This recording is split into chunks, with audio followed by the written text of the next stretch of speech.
Welcome back to Winders Model Farms, and today we're going to be opening and doing a review on this John Deere 6030.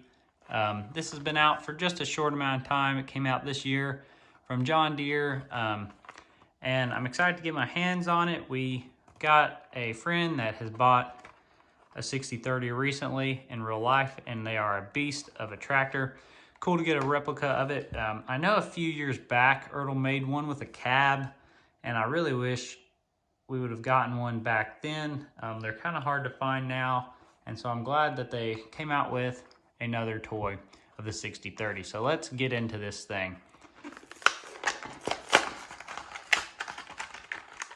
I'll also mention that they did put a card. It's something they used to do all the time. They've kind of gotten away from it a little bit. So I'm glad they put a card back on some of these. Good picture of a 6030 there. Looks like it's pulling a grain drill. As well as here's some statistics of when they are produced and everything. So that's pretty cool. And now we'll get into the actual toy itself. So they did a pretty good job on this. As you can see here, the tires and the wheels, they did some detail in there. It's still the replica play, so it's not like a prestige or authentics level detail, but it still does look pretty nice. I do like these rear tires. They do have a nice look to them. Front tires are nice and beefy as well, and they're really glossy for some reason. Kind of slick, almost oily feeling. So I don't know what causes that. But the decals on this machine, very well done. See some engine detail there. Some like bolt detail along the frame there.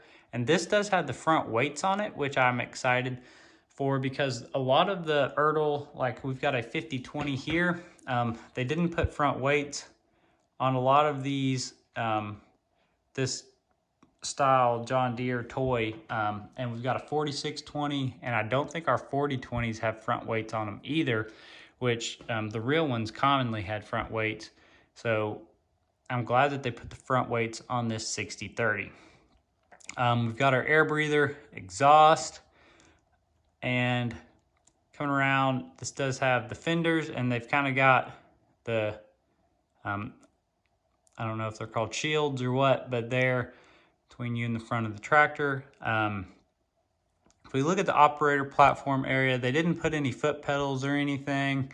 They just put the steering wheel in the seat. So it would have been nice to see a little more detail in there, but I do understand why they didn't, because we are looking at like, I don't know, a $10 toy here. So you can't expect too much.